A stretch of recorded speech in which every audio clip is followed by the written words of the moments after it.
નમસ્કાર મિત્રો, દેશ અને દુનિયાના સુપરફાસ્ટ સમાચારમાં તમારું સ્વાગત છે। વિદ્યાર્થીઓ પર લાઠીચાર્જ મામલે સુપ્રીમ કોર્ટમાં સુનાવણી નહીં। CJIએ કહ્યું, અમારી પાસે વિડીયો જોવાનો સમય નથી, અમારો સમય ન બગાડો। અન્ય મહત્વના સમાચારની વાત કરીએ તો નવસારીના દેસરામાં પાણી ભરાઈ જવા પામ્યા છે। સુરત 5 ઇંચ વરસાદમાં જ ખાડી ઓવરફ્લો થઈ ગઈ છે। સ્કૂલોમાં રજા જાહેર કરવામાં આવી છે। વલસાડમાં જળબંબાકાર, નવસારીની કાવેરી નદીમાં પૂરની પરિસ્થિતિ સર્જાઈ છે। દક્ષિણ ગુજરાતમાં રેડ એલર્ટ સાથે ભારે વરસાદની આગાહી વ્યક્ત કરવામાં આવી છે। અન્ય મહત્વના સમાચારની વાત કરીએ તો શેર બજારમાં કડાકા વચ્ચે વાયદા બજારમાં 3 દિવસમાં સોનું 4,000 રૂપિયા તો ચાંદી 10,000 રૂપિયા મોંઘી થઈ ગઈ છે। અન્ય મહત્વના સમાચારની વાત કરીએ તો વલસાડમાં મેઘ તાંડવથી પારડી ઉદવાડા વચ્ચે રેલવે ટ્રેક ધોવાઈ જવા પામ્યો છે। મુંબઈ અમદાવાદ રૂટની અનેક ટ્રેનોને રદ કરવામાં આવી છે અને ડાયવર્ટ પણ કરવામાં આવી છે। અન્ય મહત્વના સમાચારની વાત કરીએ તો ટ્રમ્પના નવા નિર્ણયે ભારતના ધબકારા વધારી દીધા છે। જેનરિક દવાઓ પર 100 નહીં પરંતુ 200% ટેરિફ લાદવાની યોજના બનાવી રહ્યા છે। અન્ય મહત્વના સમાચારની વાત કરીએ તો ગુજરાતમાં 60% વાવેતર પૂર્ણ થઈ જવા પામ્યું છે। ગત વર્ષ કરતાં 9% ઓછું જોવા મળ્યું છે। છૂટાછવાયા ઝાપટાને કારણે રાહતના સમાચાર સામે આવ્યા છે। અન્ય મહત્વના સમાચારની વાત કરીએ તો કોંગ્રેસના દેખાવોનો બીજો દિવસ।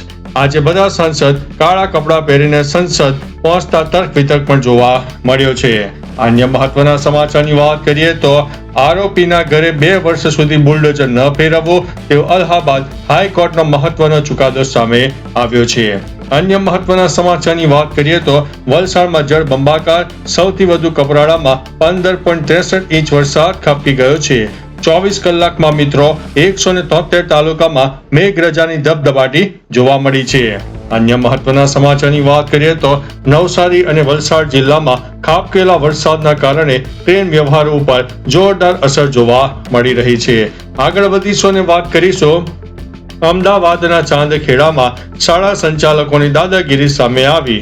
3 ગેરકાયદેસર શાળાઓ સામે સ્થાનિકોનો હલ્લાબોલ જોવા મળ્યો છે।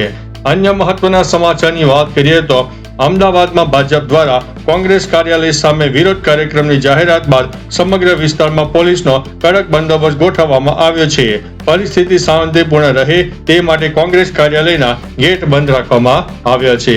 અન્ય મહત્વના સમાચારની વાત કરીએ તો દક્ષિણ ગુજરાતમાં સતત વરસી રહેલા ભારે વરસાદે જનજીવનને ગંભીર રીતે પ્રભાવિત કર્યું છે। તાપી, નવસારી, વાપી અને વલસાડ સહિત અનેક જિલ્લામાં જળબંબાકાર જેવી સ્થિતિ સર્જાતા લોકો મુશ્કેલીમાં મુકાયા છે। અન્ય મહત્વના સમાચારની વાત કરીએ તો ગુજરાતમાં છેલ્લા 24 કલાકમાં 173 તાલુકામાં વરસાદ જોવા મળ્યો છે। કપરાડામાં સૌથી વધુ 15.63 ઇંચ જેટલો વરસાદ નોંધાઈ ગયો છે।